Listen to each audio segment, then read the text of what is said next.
Let's play with our crumbs and scraps to create an hourglass quilt block. For this block, you will need crumbs, scraps, strip sets, and leftover pieces. You can even chop down larger pieces. You name it, throw it in there.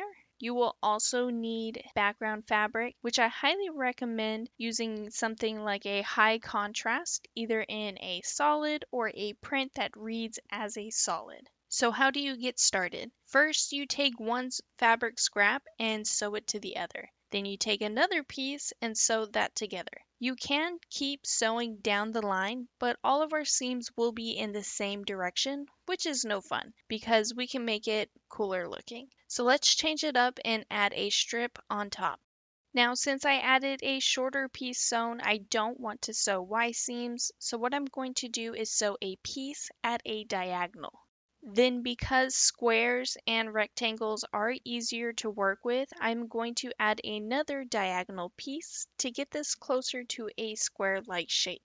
Afterward, you can trim that excess off. Keep it if it's at least a 1-inch square. That is my comfort zone. And now all we have to do is keep adding more fabric scraps to our unit. For this block, we are aiming for a 5.5-inch square. Since my unit's beautiful mess is shorter, I'm going to use a much larger piece of fabric on the side to fatten it up. This is why adding jelly roll strips to your crumb pile is also fine. When I say throw it all in there, do it, throw it all in there, don't waste any fabric. Now, if you notice that your pieces are looking a little large, you can leave it or you can trim them down. I cut mine roughly in half, making sure I at least once again have a piece that's 1 inch wide, just to make it easier on myself. With that said, I am going to trim my unit down to a 5.75-inch piece. I am making it larger than needed because sewing in all different directions can create a wonky piece with sewing biases in all sorts of direction. That way, in the end, if my block starts to look a little wavy, I will have enough room to trim a 5.5-inch block in the end. So with that said, just keep sewing on.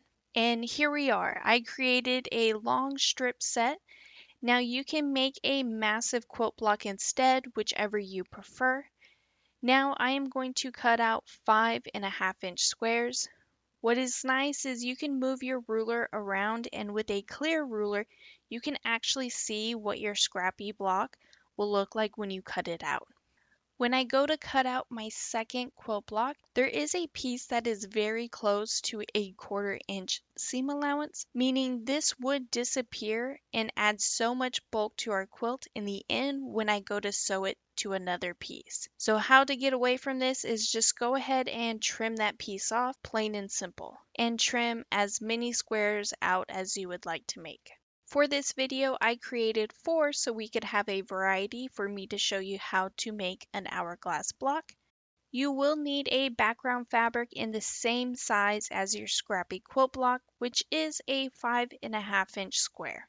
With the background fabric on the wrong side of the fabric, draw a 45-degree line from corner to corner with a fabric marking tool.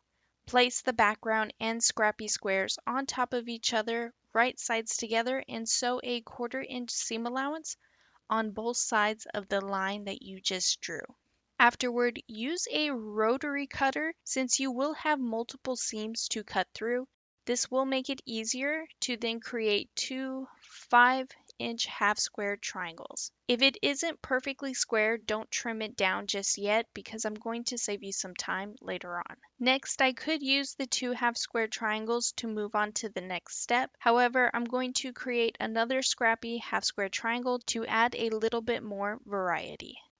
Now that I have a second of one of those half square triangles, on the opposite side of the fabric, carefully draw a 45-degree line from corner to corner, but in the opposite direction as your seam allowance.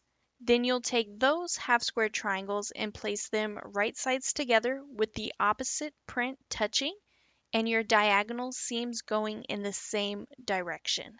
You'll sew a 1/4-inch seam allowance on both sides of the line you just drew, and afterwards take your rotary cutter and cut on that line you drew, leaving you with two 4.5-inch squared hourglass quilt blocks.